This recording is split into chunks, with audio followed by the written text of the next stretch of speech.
Bonjour à tous et bienvenue pour ce nouvel épisode de l'événement geek, aujourd'hui consacré au 4e et dernier jour des Imaginales.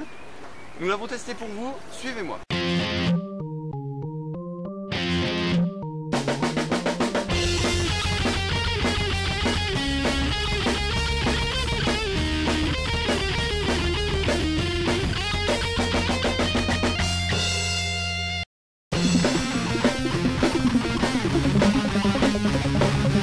Karina, bonjour. Bonjour. Donc, Karina, tu es auteure des Imaginales. Oui. Donc tu es présente sur les Imaginales depuis 2008. Exactement. Et tu as gagné le prix Imaginal collégien en 2009. C'est bien ça? C'est bien ça. Alors est-ce que tu peux nous expliquer un petit peu le style d'écriture que tu as dans tes livres? Alors c'est de l'imaginaire forcément, puisque je suis aux Imaginales, donc tout est lié. Mais à chaque fois j'essaye d'explorer des domaines différents, c'est-à-dire que je peux faire de la science-fiction, de la fantaisie fantastique toujours un peu à la limite, c'est jamais des frontières bien définies, mais j'explore à chaque fois des possibilités, des mondes différents, des aventures différentes. Ça change tout le temps d'une histoire à l'autre.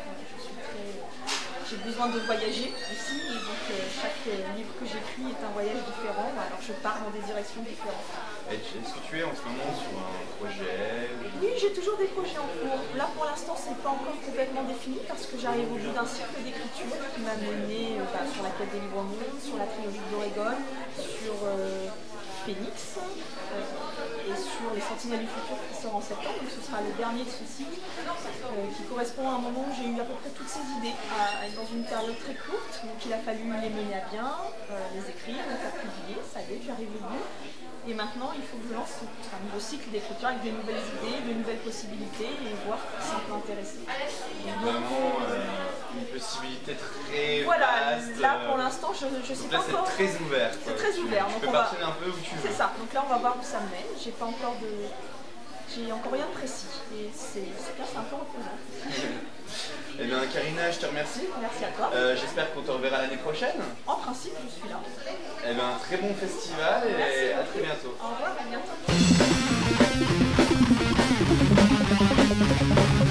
Aka, bonjour. Bonjour. Donc Aka, tu fais partie d'un des stands des Imaginales. Voilà. Est-ce que tu peux nous en parler un petit peu? Alors on fait partie d'un des stands donc, des Climaginales qui est compris dans les Imaginales.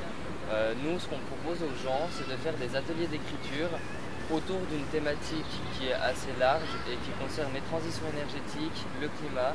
Donc ce sont des ateliers faciles qu'on a beaucoup réfléchi, où il y a des choses vraiment très simples et d'autres un peu plus scientifiques pour vraiment que tout le monde puisse s'y retrouver. D'accord, et donc l'idée générale qui vous a donné envie de faire ça? Alors l'idée c'est de faire participer un maximum de gens du festival, public et auteurs compris. Hier on a fait quelques cadavres exquis des auteurs et donc le but c'est vraiment de faire participer tout le monde autour de la même thématique qui nous concerne tous. Et donc si possible musicalement, en slam? Alors hier on a fait une journée slam où il n'y avait vraiment pas de musique et aujourd'hui on va faire ça sous forme de musique qui s'appelle du spoken word. Donc on va proposer une ambiance aux gens qui sera en dessous de la voix pour que les gens puissent aussi être portés par la musique. Et donc on va se lâcher. Voilà, se lâcher avec la musique. D'accord, et ben Aka, je te remercie. Merci à toi. Je te souhaite très bonne continuation. Merci bon à vous tous aussi.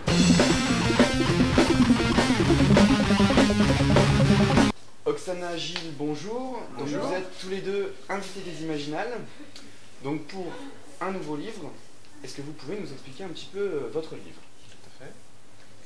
Oui, alors c'est un mélange de récits historiques et fantastique. Fantasy. Donc c'est un mélange de récits historiques et fantasy.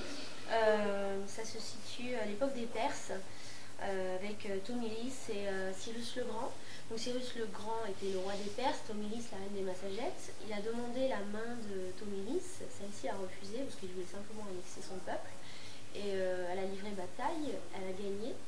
Donc c'est un personnage rare parce que en fait elle s'est métamorphosée, elle n'était pas destinée forcément à faire la guerre, à être la reine de son peuple. Et elle a perdu son fils dans la guerre, donc elle s'est renforcée, elle a livré bataille, c'est ce qui permet de gagner. Et ça c'est le texte, c'est réel quoi. c'est selon les textes d'Hérodote. C'est repris depuis les textes d'Hérodote. Ça a vraiment existé en fait. Et à ça on a mélangé de la fantaisie, donc avec le labyrinthe de cristal, la magie, les dragons, une quête initiatique.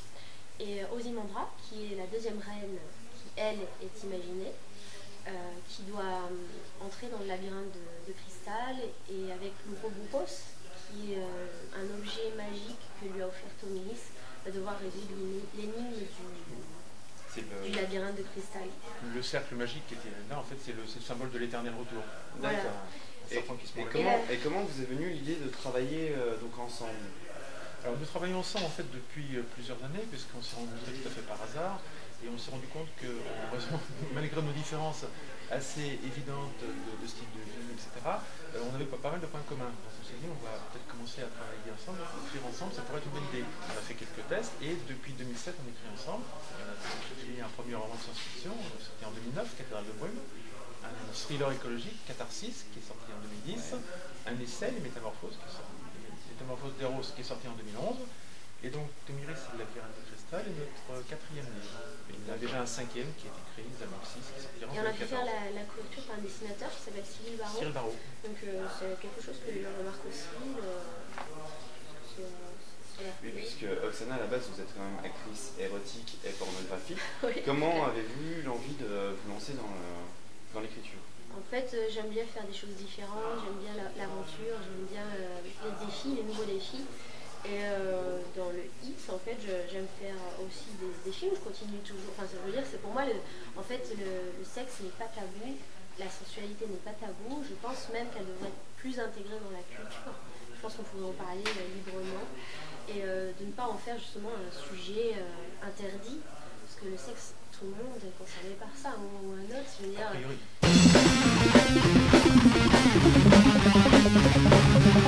Fabrice, bonjour. Bonjour. Donc, tu es un intervenant du Festival des Imaginables. Donc tu participes en tant que mousquetaire, tout à fait ça. Alors est-ce que tu peux nous expliquer un petit peu ce qu'est ta compagnie et ce que vous faites? Alors en fait, j'appartiens à la compagnie 15/7, je suis l'enseignant au cadre. Nous sommes une troupe spécialisée dans les films de spectacle, un peu comme on voit dans les films de KPDP, les Jean Marais qui ont baigné mon enfance. Et comme je dis souvent, quand j'étais petit, je rêvais à jouer à Zorro et à D'Artagnan, et j'ai pas arrêté. Et donc vous faites un peu tout ce qui est... Voilà, on fait beaucoup de manifestations pour valoriser le patrimoine local en Lorraine, dans des châteaux, etc. Et on fait aussi, parce qu'on est tous fans de SF, de fantasy, etc., des démonstrations d'escrime, comme ça va bientôt être le cas, une conférence sur l'art de l'escrime dans les romans de fantasy. Et pour populariser un petit peu l'escrime et donner envie aux gens de s'intéresser un peu à cet art. Et donc qu'est-ce qui vous a donné envie de venir au festival, montrer ce que vous faites au Festival des Imaginaires? Un auteur. Un auteur? Un auteur, en fait, Pierre Pével, qui a écrit notamment Les Lames du Cardinal, qui est un mélange d'Alexandre Dumas avec des dragons. D'accord. Et c'est vraiment très très sympathique pour les lecteurs qui n'ont pas encore lu cet ouvrage, je leur conseille vivement.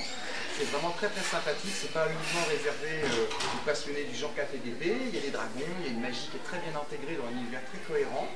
Certes, c'est un Paris du XVIIe siècle, avec Richelieu, avec Louis XIII, avec un petit peu tous les clichés qu'on a de l'époque.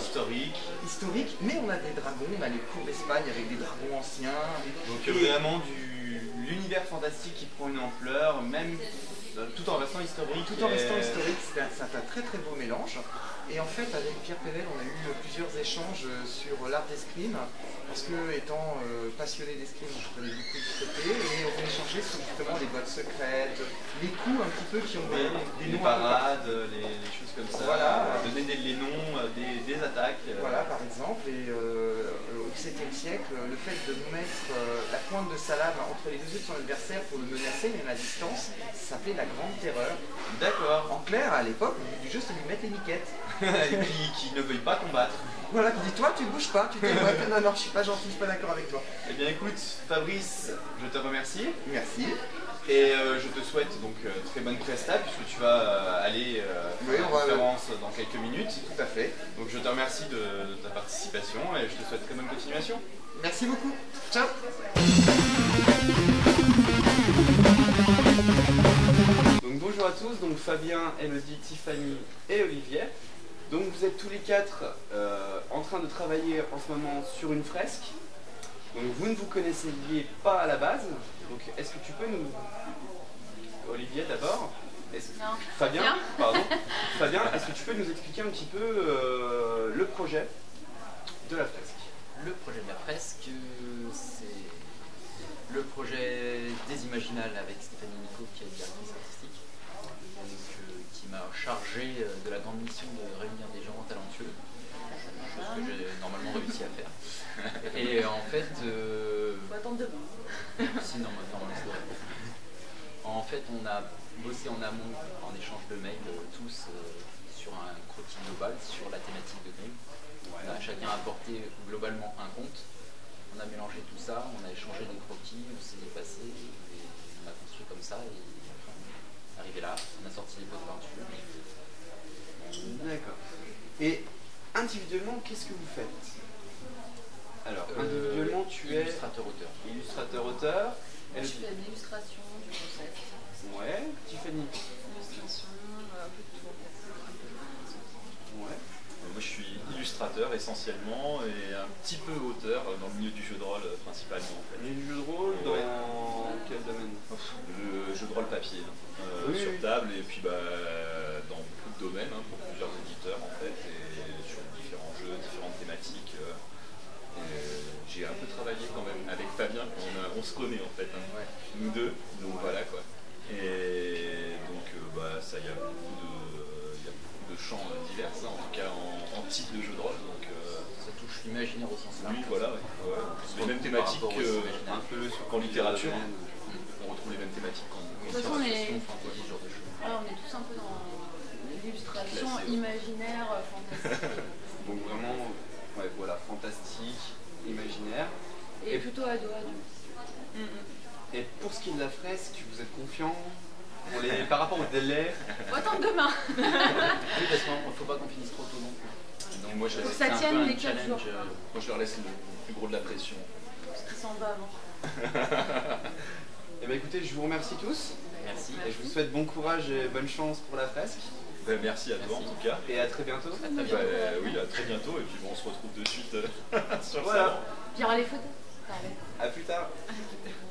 Merci à tous d'avoir suivi ce nouvel épisode de l'événement geek, j'espère qu'il vous a plu. N'hésitez pas à partager, commenter et aimer la page et la vidéo. C'était le dernier jour des Imaginales. Merci à tous, à bientôt.